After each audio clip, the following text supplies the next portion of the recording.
Ici, c'est la grande salle hypostyle ou la grande salle des colonnes de Tombleu d'Idfou. Et le mot hypostyle, c'est un mot grec qui veut dire un plafond soutenu par des colonnes qui portent un plafond. Dans cette salle, on a 12 colonnes qui ont les mêmes chapiteaux, les chapiteaux composites qui se composent des papyrus et lutus et palmiers. Et les chapiteaux sont bien conservés ici, qui est la première cour. Et sur le sommet de l'entrée, on voit des traces de rouge. Ça veut dire que tout était coloré ici. Donc c'est 12 colonnes. Peut-être le chiffre 12, il a une signification, les 12 mois de l'année, parce que c'est un chiffre qui se répète beaucoup. Et c'est Auguste Mariette, c'est lui qui a découvert ce temple en 1860. Et Auguste Mariette, qui est un grand égyptologue français, originaire de Boulogne-sur-Mer en France, qui était le directeur du service des antiquités égyptiennes en 1860. Et grâce à lui, on a fait le musée de Caire, le premier musée en Égypte. C'est lui qui a proposé au vice-roi égyptien de faire un musée en Égypte et que les antiquités égyptiennes doivent rester en Égypte ici. Parce qu'avant lui, avant Auguste Mariette, c'est les vice-rois égyptiens donnaient les antiquités comme cadeau à tout le monde. Mais lui, il a proposé de faire un musée. Il a commencé le musée de Caire par 2 petites chambres. Et après, il a fait le musée de la place de Tahrir.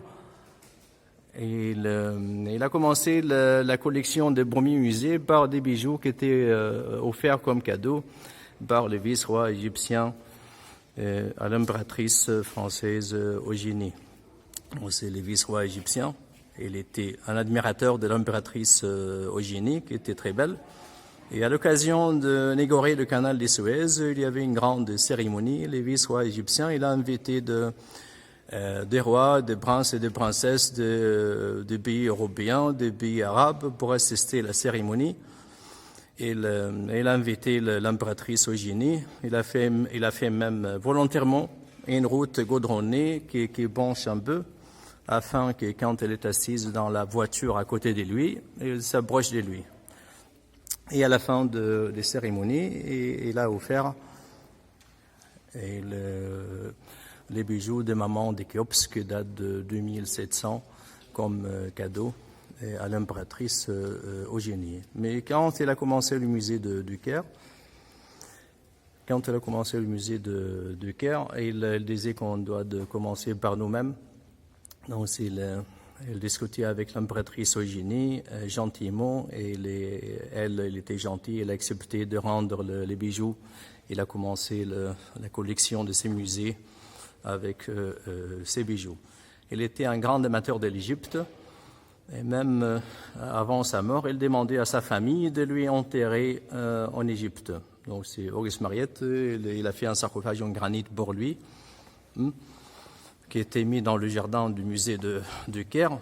Il sera déplacé dans le nouveau musée qui sera inauguré dans quelques mois. Donc quand il est arrivé ici, Auguste Mariette, il a trouvé que le sable monte jusqu'à la moitié des colonnes. Il y avait des habitants qui se logeaient sur le sable, et ils faisaient leur maison sur le sable, dans leur maison, et ils avaient des fours pour faire la cuisine. C'est ça qui a causé la fumée qui est montée et a abîmé le plafond. Et pour nettoyer ces traces de fumée, il faut utiliser des produits chimiques qui coûtent très cher. Donc les archéologues ils font le nettoyage quand on a des reliefs intéressants. Et il y avait une grande porte qui fermait chaque entrée. Regardez là-haut, il y avait une grande porte qui était une seule masse qui s'ouvrait sur un seul côté. Quand on a un seul trou dans le plafond, ça veut dire que la porte s'ouvrait sur un seul côté. Imaginez-vous sa taille, comment elle était fabriquée, comment elle était fermée. Et un trou pour les verrous qui fermaient la porte. Les anciens Égyptiens ils importaient les bois de cèdre des Levant, desquels ils faisaient le porte, les chapelles, les gros bateaux. Ils avaient déjà des bateaux qui transportaient un bloc jusqu'à 800 tonnes, parce qu'on a une statue 800 tonnes. La plus grande statue colossale en Égypte, c'est une statue de Ramsès II qui se trouve dans le Ramesséum à la rive gauche de Luxor. Elle est cassée et tombée.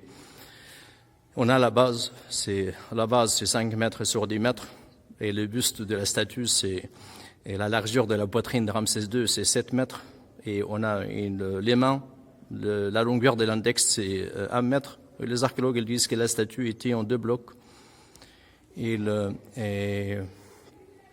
base qui était 200 tonnes, et le reste de la statue qui était 800 tonnes, et chaque bloc était transporté sur un bateau, d'Assouan jusqu'à Luxor. Donc ils avaient déjà un bloc qui transportait un bloc jusqu'à 800 tonnes. Donc, je vous remercie de s'abonner à la chaîne, d'activer la cloche pour recevoir toutes les nouveautés.